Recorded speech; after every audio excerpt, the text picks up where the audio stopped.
Our cost per pupil, and depending on which state you're in, that can vary, but here in Missouri, it's a function of both local taxes and some state level funding. We're just under 11,000 per pupil. Our class size ratio district-wide is 17-1, and that could mean in some high school classes, we may have smaller AP classrooms that are 6 or 7 students, and then maybe in a physical education class you could see 25 kids, but on average it's 17-1, and we feel like that's an excellent range to be able to engage with our student population. There's some facts there about our tax rate and our assessed evaluation, which again plays into how we're funded. And then I think a very important component of our school district, as I mentioned, we're in metropolitan St. Louis, but we look and feel both rural from a size standpoint, being a small district, but also very urban. What you don't see on that map to the right is that St. Louis Public Schools is immediately to our north.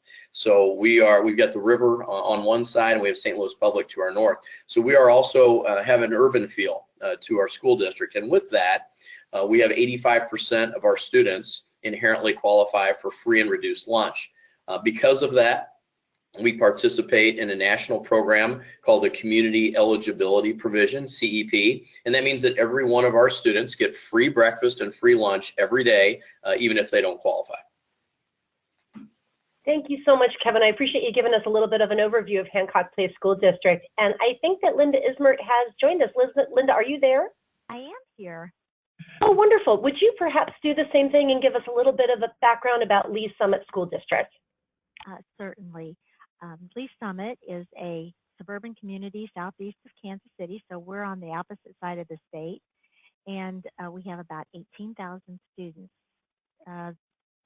We have 3 high schools and 3 middle schools, 18 elementaries, so we cover about 117 square miles, so we're spread out, and we have several communities that we serve within our school district. I know that Dr. Carl mentioned free and reduced. We have about 20% free and reduced. Overall, I'd say we probably have a fairly middle class to upper middle class community. We're pretty proud of our teachers. So many of them have advanced degrees, and we have a pretty big staff of almost 2,700 folks. So I think that I'll leave it at that. That's great. Thank you so much. So today's webinar, what we're going to be talking about is this issue of building transparency. And so how school districts can do a really excellent job of communicating with the school community, with the faculty, with the parents, with the students, and then in particular, how to use technology like board docs to really accomplish that goal of transparency. And so I'd like to start with Kevin. And Kevin, would you maybe walk us through, just from kind of a high level overview, what are some of the ways that you're using technology in that respect, and give us a little bit of an understanding of what that looks like? Absolutely. So we are very heavily laden in technology, both for our employee usage and also for our students. We're a one-to-one district, and we were one of the first in St. Louis to move to that model with Chromebooks. So it just makes sense that if we're going to ask our students to engage in the real world that way, that we model that. And Board Docs has provided a great vehicle for us to model that openness and the accessibility that it provides. I came from another district, a larger district, before I came here, and we did not have any online platform whatsoever. And so I walked in as a new superintendent in July 1st, 7 years ago, and I didn't have any training, and I didn't exactly know what I needed to be doing. I was excited that we had this online platform, but I was really able right away to jump in and get this user training. And the fact that it's online, it's accessible, it's very simple to understand. Very quickly, I was able to get into the program and feel comfortable with it. So, as I tell people, if you can navigate the internet, which I think anyone can do nowadays, it's really that simple. It's attaching documents. It's very user friendly, and it's very intuitive. So from that standpoint, it was really helpful for me. I do a lot of direct work because of the size of our district. I work directly in Board Docs probably weekly. As we enter items in for our school board meetings, and we'll show a little bit of that later. So it's very, very easy to use. If it's easy for me as the superintendent, it's pretty much easy for anyone. Our office staff here, my secretary is kind of the primary person who works with facilitating the agenda and getting everything in order. She has just come on, she's new within the last couple of months actually, and she came from a place that didn't have it as well, and she has acclimated very quickly and found it to be extremely helpful. Our administrative team here, we key in, as I mentioned, the agenda items ourselves. So myself, our assistant superintendent, our director of finance and facilities, we all go in and work inside of board docs, and we have found it to be a very clean and efficient way for us kind of on the backside to prepare for meetings, very simplistic. From an employee and community standpoint, you know, it's very accessible on multiple platforms, and that's one of the things that I like. If I'm at home on my iPad, or if I'm on any kind of tablet, if I'm on a Chromebook, and obviously if I'm on my computer here at the office, the interface that Board Docs provides is very user-friendly. So our employees, I've had employees tell me, oh, I pulled up the agenda on my phone just to check out what was going to happen at the meeting in the coming week. And I think that's the way we're living now. It's mobile and it's accessible. So we really like that, and the feedback we get from our community and parents reflects that as well. That's terrific, thank you. And I wonder if I could also ask you to talk a little bit about the way that using this technology has improved the transparency between the board and the community.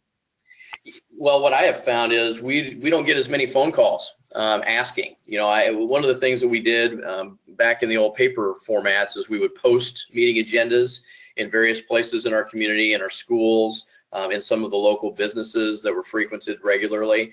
It was difficult unless you called the district and said, you know, what are you guys talking about this month? Or unless you went by and saw that agenda posted somewhere, you may not really know what's happening. Now, because of the board docs layout, not only do you know what we're discussing, but we take a lot of pride in being very transparent and showing a lot of detail. So it's not just simply we're going to talk about new construction. We will lay out exactly what that new construction entails. We may even insert photographs. We'll talk about the budget and the cost and how things are going to get paid for. So I find that our public is much more informed, and when they're informed, I think that's a positive for our schools and our community, that they know exactly what's happening. And as taxpayers, you know, I think they should be engaged in that process. That's great, thank you so much. And then I know that you had sent us a few different screenshots of things that you're doing. Did you want to walk through a couple of those now? I think I've got them up here on my screen. Yeah, that'd be great. So I know that, and I think maybe it's on the next, yeah, there we go. And so this is an example of kind of the high level overview. So there's one of the things that I like, another feature that I like in Board Docs is that you can look at agendas in a variety of ways. This is more of the abbreviated public agenda. You also have the ability to do an expanded, and I know we've got that screenshot, I think, on the next slide. But what this does, again, is give the public a very quick look.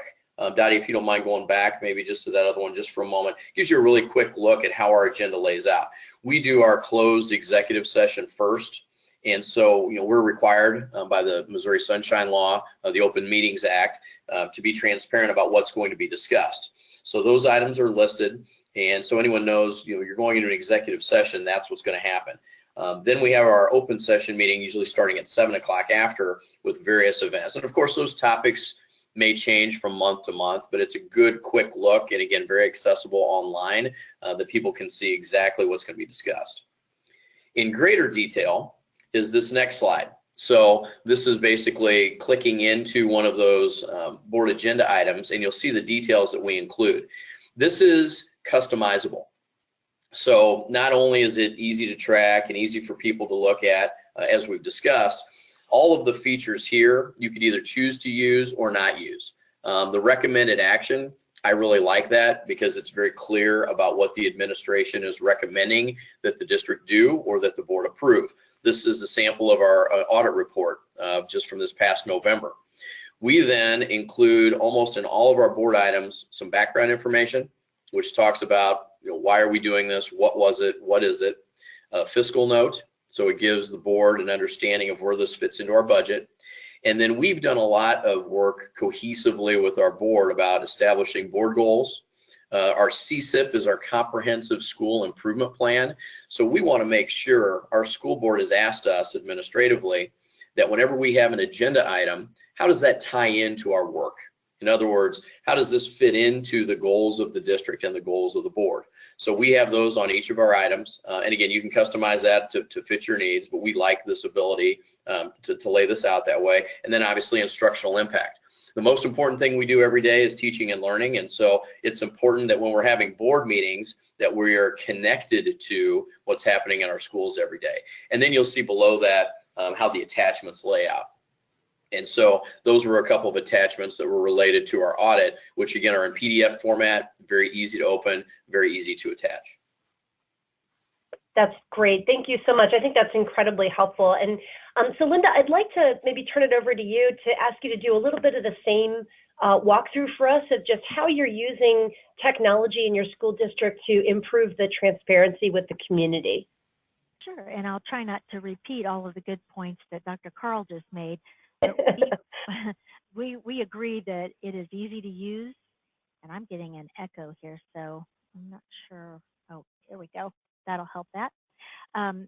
It's easy to use and quick training. We actually, when we have new board members come on, I train them. It's that simple to figure out and navigate through board docs. When the public calls, same thing. I can walk through with them over the phone if they need to find something in board docs. One of the things I like the best about board docs is when someone calls and says, well, what did you do 5 years ago about that? We can find it. There's a search feature. You can find the item, and so you've got right at your fingertips. You don't have to go to the file room, try to find the board packet that you produced and, flip through all the pages. So it really increases efficiency there, in addition to just the transparency you have for our meeting tomorrow night. We are just like Dr. Carl, we have our agenda there, background information, how much it costs. We do it in a little bit different way, but that's another great thing about board docs, that you can make it your own and meet your needs and the board's desires.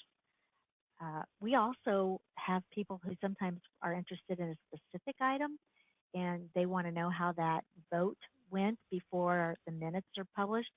And I tell them you can get right on board docs, and in the middle of the meeting, you can see what we have voted on already. And you can just hit refresh as we go through those items, and it'll keep refreshing your screen, and you can know how the board is voting on specific items. We additionally use board docs as a place that we house our board policies. I use this link a lot to send to patrons or even staff members who need to know, what does the board policy say on different subjects. And so I can just link them right away to the policy, and everybody has access to those. Those are all public. And so that's very transparent, because not only do you know what we're doing, you know what the rules are that govern what we do. We also use the library a lot, and we use that for board updates. And this keeps our board members informed. We have adopted a every Friday kind of letter, and that gives them the information to keep them up to date between board meetings so that there aren't surprises. And we house all of those and archive those there. So once we started board docs and started those, we've got those all the way back to, I think it's 2007. Another thing that has come in really handy, not so much for the public, but for us as a staff, when we have looked back at how did we get from A to Z, and we can look back and see, well, this is what we were thinking at that time, because we have our board updates to review. I think that's probably all the things I can think of right now. That's great. Thank you so much. And so what I want to do is just send out a quick reminder to everybody on the phone that we can take your questions. All we need you to do is type those into the question box on the GoToWebinar control panel. And I have a couple of questions I'd like to ask the two of you, if you don't mind. One of the things that's kind of on my mind right now, I think, this has been a kind of a particularly difficult week with the tragedy in Florida, and I'm thinking about things like how do we get communication out to the parents quickly, particularly when there's any kind of a crisis. And so, Kevin, I'd like to start with you in terms of what are some of the ways that you're using this kind of technology to communicate with parents and families, maybe hopefully, God willing, not in some type of a crisis like the one in Florida, but really in any kind of a situation where there's urgent information, there's important information, you want to make sure that they get it quickly. What are some of the strategies that you've used? Well, we're finding that convenience is key, and so most everyone has a phone in their pocket. So we're doing a lot with texting. We have an internal mass messaging system that we subscribe to that allows us to make those traditional kind of robocalls. But really what I'm finding, the feedback from parents, is they want that text. We live in that kind of immediate world, and oftentimes when you need to get out quick, factual information, we can go into our system and text that out, and we have found that to be very helpful. The other piece, of course, is social media. Through our Facebook and through our Twitter accounts, it's important to use those and find out what the mediums are that our adults are using. Sometimes those are different than kids, by the way. So we have to do a little bit of analysis of who's our audience. Kids are really not on Facebook, we're finding, as much as adults. So if we need something for parents, we're going to target that. We may do a Snapchat or an Instagram, frankly, if we're trying to get information out to our kids, or on Twitter. I had mentioned that we had some tricky weather in St. Louis this morning, and our kids know that if you want to find out if school's open, follow me on my Twitter feed, because that's where I'm going to notify people first. So, we try to meet kids where they are and do that as quickly as possible. The key in doing that, though, I think, is keeping the message brief and being certain that any information you send out is 100% accurate, especially in crisis situations. That's great. Yeah, I think that's incredibly important. And I like the idea that you're using, lots of different kinds of technology, some that are more urgent and, right in someone's pocket, and then some that are maybe a little bit longer term. And so, Linda, I wanted to kind of follow up on something that you mentioned that might relate to this in a way. And that was, you mentioned that you're using this technology to store all of the policies that the board has created. And I would imagine that in the wake of several crises, there's often a policy decision. And so can you talk a little bit about, maybe there's an example of when you've had to go back in time to try to find a policy decision that the board made? And can you talk a little bit about how you use the technology to facilitate that? Well, there's an example that we're working on right now. It has to do with what used to be called a career retirement incentive. It's being renamed an early resignation incentive, but there's been some changes made to that in the past several years, and we needed to look back on what we had done in the past. And so in board docs, you can see when those revisions were made, and in the way that we do it in the board packet where those board policies are approved, you can see the copy that's marked up. And so not only do you know when it was changed, but you know how it was changed. And we just recently used that specific policy. We were looking up and backtracking the history on it, and we were able to use board docs to help us do that. And I guarantee you, if we had not had that, it would have been, if we were able to get it all, it would have been a much more labor-intensive effort. And we all know that time is really money. So I was really grateful to be able to just put my fingertips right on that. And I go right ahead. I should add one thing to that too, because we use that tremendously in-house as well when we're researching policies. But one of the things that I have found in addition to that is the ability to do a meta search. So in other words, maybe we're looking at a policy such as that talks about maybe an incentive program or a retirement-based program. We can then go into the meta search and look at what other districts are doing, either locally or nationally. That's extremely helpful. Historically, we've had to pick up the phone, excuse me, and call 6, 8, 10 districts and say, hey, do you have this, and how does that work? And so it's a great starting point for us to find districts that have, and then maybe we call them and get more detail, but we don't have to spend, as Linda said, that critical time that we don't have enough of already to do those types of things.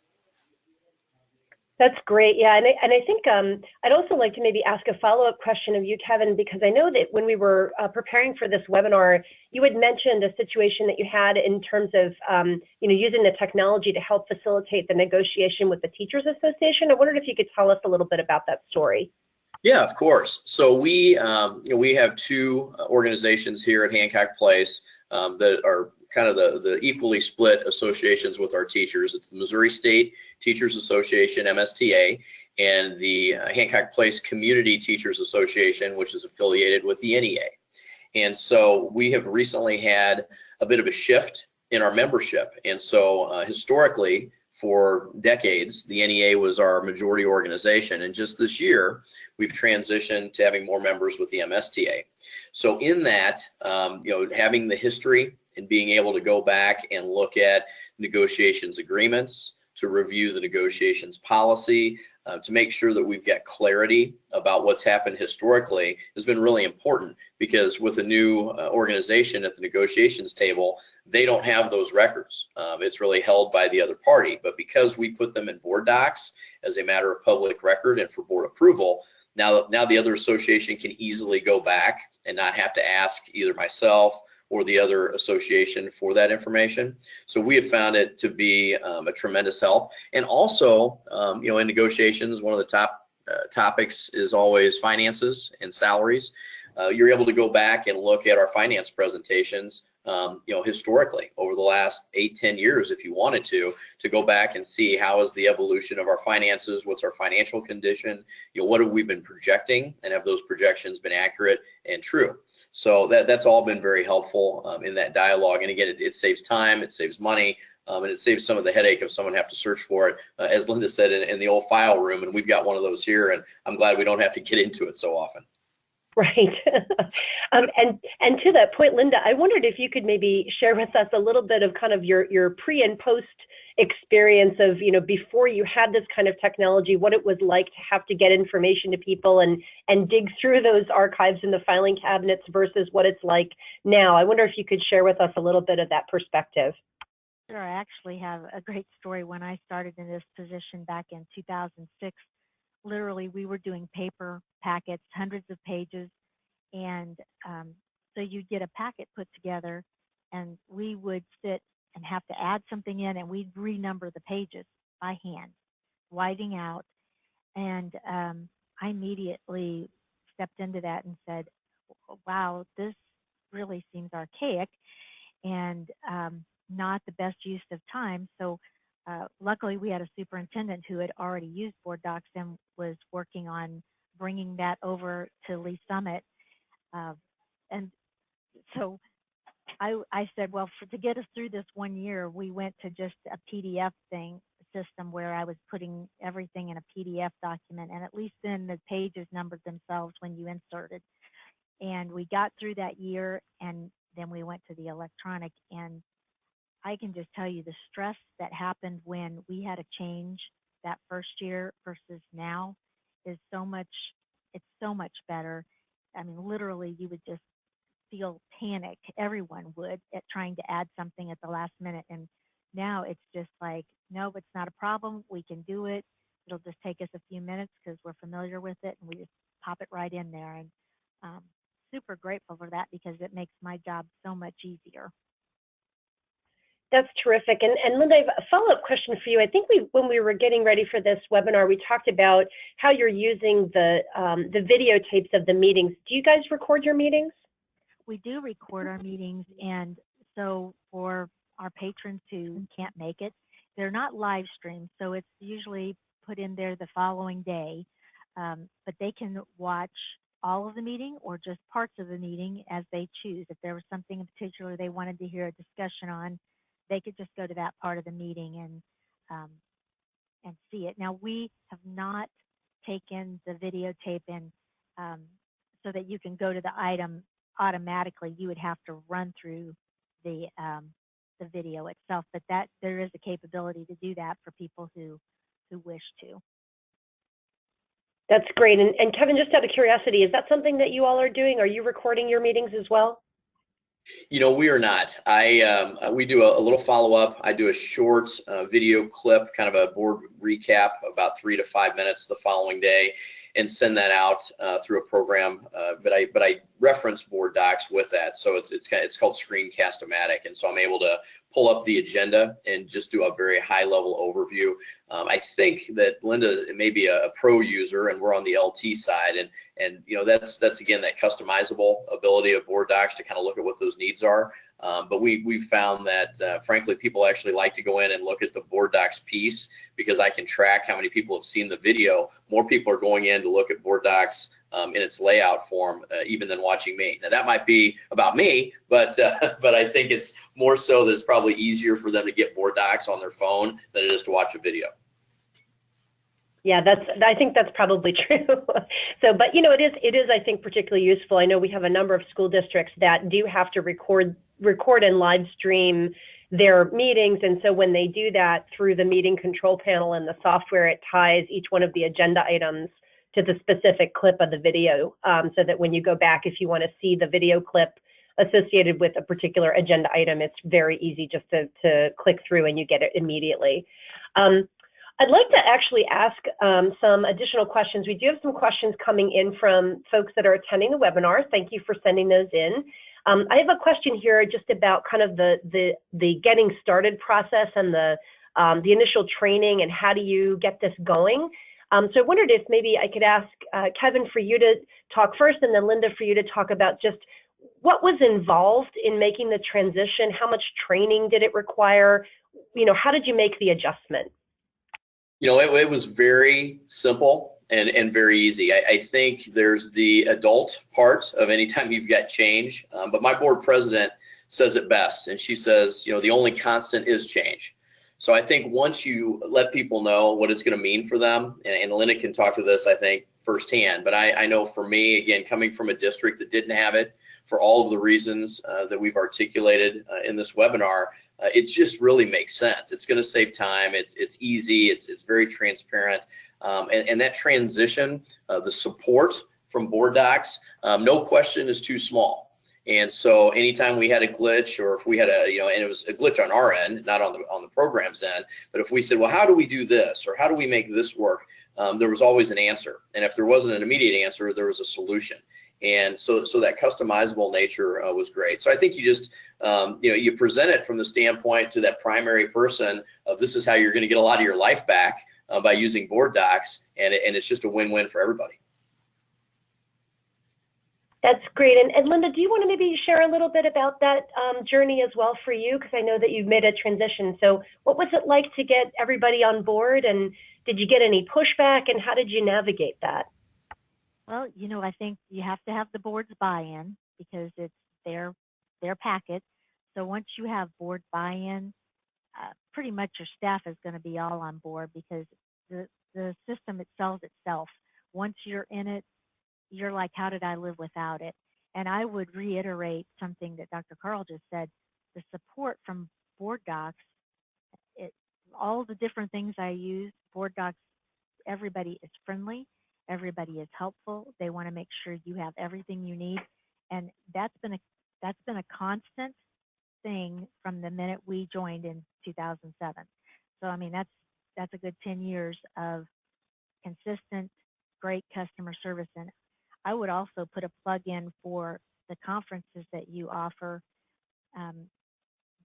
I get the opportunity to go to several different conferences, and the only one that I won't miss is board docs, because it not only tells you how to do other things in board docs and you learn about that, but it also has some personal development pieces, and also just the networking that occurs.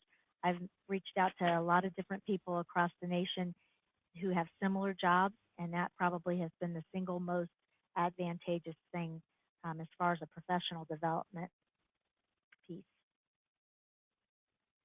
That's perfect. Yeah, and I think you'll be happy to know the announcements about the next conference will be coming out, I believe, next week.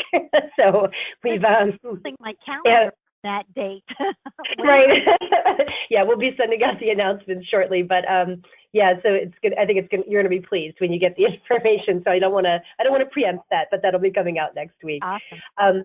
Well, listen, we have a question here from a member of the audience that I was able to answer, but I want to kind of share with you what the question was and maybe frame it for the panel. So the question was just about what size school districts are using board docs, and so I was able to share that it's a pretty wide range. I mean, from schools with enrollment less than 500 to schools that have to districts that have enrollment over 15,000. And I wanted to just ask both of you sort of your opinion in terms of what would be different about implementing this kind of an approach in a smaller versus a larger school. I'm just curious to know your opinions on that, or if you've got some experience, speaking with colleagues of how does that differ? Does it differ? Is there a difference in the approach? Maybe I'll start with you, Kevin, and then Linda, I'd love to ask you to weigh in as well. Sure. I think the only difference would be on the district side, so internally. I don't think there's any difference for the community or the public. It's just you've got more people accessing it. But I think in-house, in a bigger district, when things are, I always kind of refer to things as being maybe a little bit more siloed and a little bit more specialized. As I mentioned here, myself, my assistant superintendent, my director of finance, and our board secretary, who's also my secretary, have access. And in fact, so does our HR person to be able to put in employment things. That's maybe a lot of hands in board docs. Again, it works really well for us. But I think possibly in a bigger district, you might designate only 1 or 2 people to kind of be the board docs agenda coordinator. And I guess my thought would be, however you're already doing it on paper, is probably a logical transition when you go to do it online. So if you have a lot of people involved in that process currently, and there's good reason for that, I would say stick to it. But if you can, if you've just got 1, that works as well. But I think it's more a function of how you're set up internally in terms of job functions and responsibilities.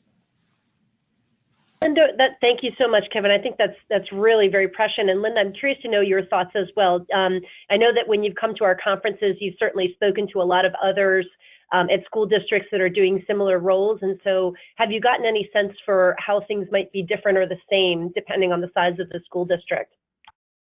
I really think a lot of the people that, I think Dr. Carl makes a great point. The bigger you are, the more siloed you really are. And so in our district, what we do is, basically I'm responsible for getting that board packet ready from all the different places.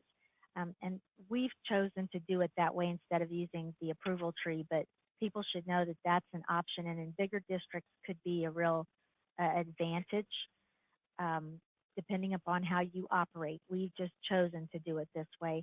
And I think the key part there is when you do have like one person who's mostly responsible for that packet, you need to have a backup. And that's one of the things I've heard in the conferences during our discussions. You don't have a backup. That's just bad news. I don't know, but there's a lot of smaller school districts that don't. So somebody else needs to understand how to do that, and it doesn't take a lot of training, as we've said, to be up to speed. But you need to have that person identified. Right. I think that's incredibly important. Absolutely. Well, we have a couple of other questions to share, and then I think we'll probably wrap up. So just a quick reminder to folks that are attending on the session, please make sure to send your questions over to the question box on the GoToWebinar control panel. Just type them in and I will see them pop up on my screen, and I'll be happy to pose them to our panelists. But I'd like to just take a moment and have us just be kind of candid about any of the obstacles or challenges that you've encountered in taking this approach. And you can kind of answer this in a couple different ways. I think any sort of obstacles from the internal side, so any pushback or concern that was voiced by the board or by the staff, but also any pushback or obstacles that you've experienced in using the technology for transparency with the community. So Kevin, maybe I'll ask you to talk about that first. Any challenges or obstacles that you've experienced and what you might have done to get around them? Very few. I do have board members, and Linda brought this up earlier, and she was right on that you have to have the buy-in from the board as a whole to make this work, because they're going to be in there, and it is their agenda. So sometimes when we have new board members come on, if they're not as tech savvy or as tech comfortable, there's a little bit of an assimilation process that has to happen. Now, again, that's where we lean into that training piece that both Board Docs provides and that we provide in-house. So, I don't know that it's a huge obstacle, and certainly nothing that can't be overcome. I will also say that we do have a couple of board members that don't have internet service in their home. And that's just a byproduct, a little bit of our community, not because it's not accessible, but they choose to not have it.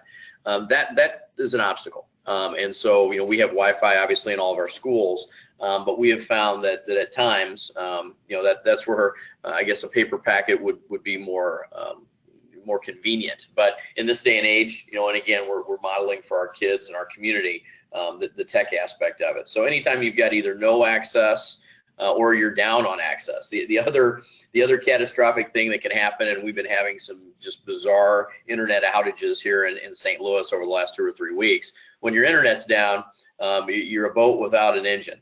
So we did have a board meeting recently where we just had local issues with the internet, and so we had to come up with kind of a workaround. But those could happen anywhere, and those are not a byproduct of board docs. That's just kind of an infrastructure issue, and we have to be prepared for those things. But gosh, very, very few challenges or obstacles. That's great, Kevin. And I would imagine when the internet goes down, you kind of resort back to hand puppets, or what is it that you do? Yeah, I don't know. I think everybody, it becomes like, let's have nap time. It's siesta time. I mean, it's completely changed. I mean, we all kind of look at each other like, well, what are we supposed to do now? So, yeah. That's funny. Yeah. Well, it is true though. You always have to have kind of a plan B in case anything like that happens, right? I was in the middle of a board meeting one time and all the electricity went out, so you just never know. So yeah. Linda, I'd love to hear your thoughts too in terms of any challenges or obstacles that you've experienced, either from the community, from a transparency perspective, or from the board or the staff, and what some of the strategies were to work around those obstacles. We really didn't have any concern from the staff, and I haven't heard any from the public. For the public, they have access to so much more than they ever did before. And so I think that they like that, the ones that are looking at it. When we transitioned, we offered both the electronic packet and the paper packet for a month or two, just so that people could get comfortable. And because we had a couple of board members who weren't as tech savvy, and that was just the little hump we had to get over there. But I will tell you, even with that case, by the time they had a few months in, they were comfortable, and they weren't calling with a lot of questions on, I can't get in, or I don't know how to do it. Probably, I'll tell you, the biggest challenge we have is, oh, I can't remember my password. That's the big one. That's the biggest one we have. They can't remember Right. their password in the board docs. That I think might be the biggest challenge of our lives today as a society, just remembering all of our passwords, right? I mean, that's just kind of the nature of the beast. Yeah. So thank you for sharing that. I do have one question that came in from the audience that I thought was quite a good one. The question they asked was just about whether or not you've provided any sort of tablets or computers or anything to the board members in order to make this happen. And then kind of a related question, whether or not the use of this technology has increased participation from the community, parents, teachers, et cetera, in the education process. So maybe just take that as a part one and a part two. And I'll pose that to you first, Linda, and then I'll ask Kevin to weigh in as well. Yeah, actually, that is a great question. We do provide laptops, but I have probably 4 board members right now who prefer to use their own devices, and they have different ones. So, that's an option. You can give them something, or they can use their own, because Board Docs has that flexibility. And then I think the second part of that question was whether or not the use of the technology has increased participation from parents and teachers in the education process at board meetings. That's so hard to say, simply because there's not a tracking mechanism to see who's, going into Board Docs. I would say at times when there's a controversial issue is when people are looking at it and deciding whether they want to attend and make a comment or not. It really depends on the issues that you're dealing with, how much people are engaging in the board packet, in our community anyway. I think that's very true. And Kevin, I'd love to hear your thoughts about that too. So first part would be, whether or not it's increased participation from parents and teachers. And then the second part would be just whether or not you provided any technology to the board members. Right. I absolutely believe that it's improved the engagement with our community. Now that doesn't translate to necessarily more people in the boardroom at our meeting nights. And that's, we all would love to see more people there, but again, I take that as a byproduct of everyone's busy and they've got family and they've got other obligations. What I do know is that I have far less rumor or far less misunderstanding about items that are at the board level. To me, that's proof positive that that information is getting out there better than before. If we're planning a new construction of a library, or we're going to add on to a building, and that's all in board docs. Now, granted, we do it in other mediums as well in terms of communication. But when I don't have people in the community saying, "Oh, we didn't even know you were doing that," or "We hadn't heard about that," I think board docs is a part of that grand communication plan in terms of getting information out there. So not necessarily more physical people at our meetings, but I think it resolves and answers a lot of questions. Going back to that issue of access for board members, we do provide, and I think I mentioned that we're a one-to-one Chromebook district. So we give our board members the option of either receiving a full-size laptop or a Chromebook.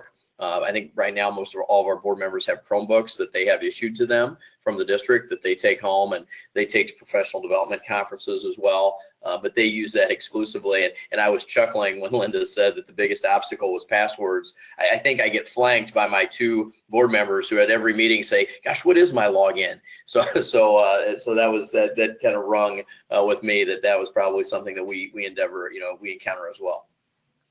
Yeah, it's so true. And I'll just on that last point there, Kevin, I'll share, I don't know if you use the same service that I do, but there's a service called LastPass that has literally saved my sanity. I don't know if you use that same service, but it's just an encrypted logbook for all your passwords. And so, you can use something like, LastPass, there's a bunch of them out there. I'm not saying that's the best one. It's just the one that I happen to use. But for anyone who's curious about that, that might be good to check into. Just a tip. I'm making a note right now. See, I'm learning from this as well, so it's good. Right.